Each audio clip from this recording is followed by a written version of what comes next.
Hello everyone, welcome to my channel. आओ देखे जाने। अगर आपको हमारा वीडियो पसंद आए तो लाइक शेयर सब्सक्राइब ज़रूर करें। परिवेश क्लास 6 चैप्टर 6 रिया की डायरी। यह पाठ डायरी शैली में लिखा गया है। इसमें एक पोलियोग्रस्त बालिका के अदम्य साहस को दर्शाया गया है, जो विकलांग होने पर भी सजग और सकारात्मक रूप से जीवन की कठिनाइयों का सामना करती है।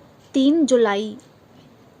आज स्कूल से लौटते समय मेरा ध्यान मेरी ही हम उम्र की एक लड़की पर गया, जो सड़क किनारे पत्थरों से खेल रही थी। अक्सर उस तरफ से निकलते समय सभी का हाथ बरबस ही नाक पर चला जाता था, क्योंकि पास में बना कूड़ा घर हवा में अजीब सी बदबू फैला देता था। लेकिन उसके पास ही मजदूरों की बस्ती में रहने वाले लोग उस गंदगी को सहन भी कर रहे थे और अपना जीवन निर्वाह भी कर रहे थे। इसी बीच बस्ती की एक लड़की अक्सर मुझे पेड़ के नीचे खेलती नजर आती थी। आज मेरी नज़र उसकी नज़र से टकराई तो उसके चेहरे पर एक हल्की सी मुस्कान आ गई। मैंने झेपते हुए अपनी नज़रें घुमा ली और कंधे पर बैग का बोझ उठाए घर की तरफ कदम बढ़ाने लगी। उसने पीछे से मुझे आवाज़ लगाई, दीदी। मैंने पलटकर हैरानी से देखा, पहचाना। मैं कमला की बेटी नीलू हूँ। मैं हैरानी से उसे घूरने लगी। हाँ, ये तो कमला जैसी ही लग रही है, मैं मन ही मन सोचने लगी। लेकिन इसने मुझे पहचाना कैसे? मैंने पूछा, पर तुमने मुझे कब और कहाँ देखा? मैं तो तुम्हें नहीं पहचानती। हाँ, जानती हूँ, आप मुझे नहीं पहचानी। मैं अक्सर माँ के साथ आती थी। मेरे एक पैर में पोलियो हो गया है ना, इसलिए मैं बैसाखियों के सहारे चलती हूँ। कभी कभी मैं भी माँ के साथ आपके घर जाती हूँ। मैंने आपको देखा भी था। मैंने उसकी तरफ देखा तो वह मैले कुचले कपड़े पहनी हुई थी। मैंने उससे कन्नी काटने की कोशिश की, क्योंकि मैं नहीं चाहती थी कि स्कूल के बच्चे मुझे एक मैले कुचले कपड़े पहने लड़की से बात करते हुए देखें। मैं चलती हूँ, जरा जल्दी है, मैंने झेपते हुए कहा और मैं घर की ओर चल दी। घर आकर मुझे बार बार नीलू का चेहरा याद आ रहा था। 7 जुलाई। आज नीलू से मेरी मुलाकात फिर हो गई। सुबह सुबह ही वह अपनी माँ के साथ आई हुई थी। पता नहीं क्यों मेरा उसकी तरफ देखने को मन ही नहीं किया। मैं चुपचाप स्कूल के लिए तैयार होने लगी। तभी पीछे से आवाज़ सुनाई दी, दीदी, क्या आप स्कूल के लिए तैयार हो रही हो? मुझे उसकी बात का उत्तर देने का मन नहीं था, पर फिर भी मैंने सिर हिलाकर हामी भरी। वह चुपचाप जाकर रसोई में एक कोने में बैठ गई। मैं पापा का इंतज़ार कर रही थी कि तभी पापा मम्मी से बोले, अरे मेरा लंच देना, मुझे देर हो रही है। मम्मी पापा को लंच देने में व्यस्त हो गईं।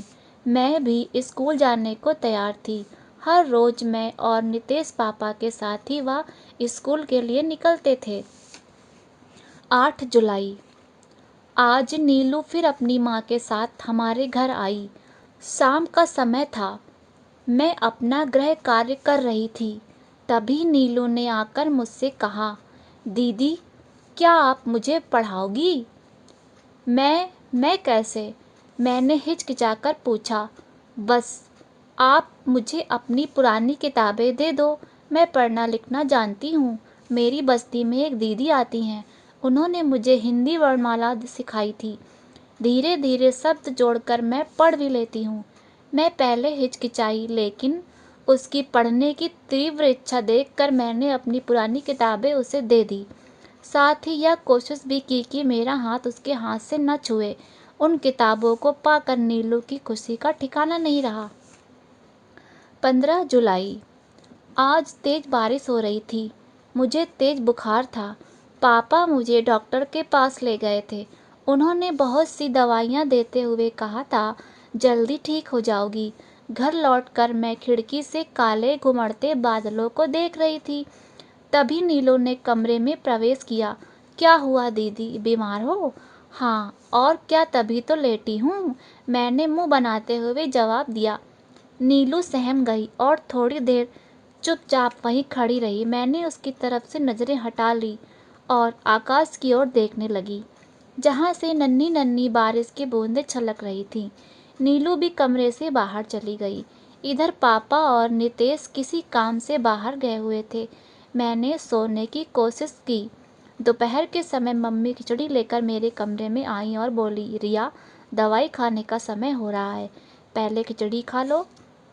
तभी अचानक उनके हाथ पांव फूल गए और उनके हाथ से प्लेट छूट गई। मैंने देखा कि मम्मी डर से पीली पड़ी हुई थीं और एक ही जगह अपनी आंखें गड़ाए हुए थीं। मैंने भी उस तरफ नज़र घुमाई तो देखा एक सांप फन उठाए मेरे बिस्तर के पास बैठा था। उसे देखकर डर के मारे मेरी मम्मी की तो गिग्गी बन गई।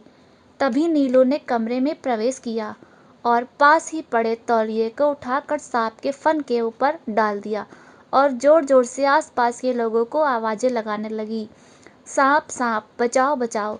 उसी समय एक सपेरा सांप को ढूंढता हुआ वहां आया। आवाज़ सुनकर वह तुरंत रिया के कमरे में आया और सांप को पकड़कर ले गया। नीलू की बहादुरी पर सभी तालियां बजा रहे थे। मैं कांपते कदमों से नीलू के पास पहुंची और उसको गले लगा लिया। मेरी आंखों में आंसू बहने लगे। आज नीलू की बहादुरी ने गंदगी और बदबू से ऊपर उसकी आत्मा की शुद्धता से मुझे मिला दिया था। धन्यवाद।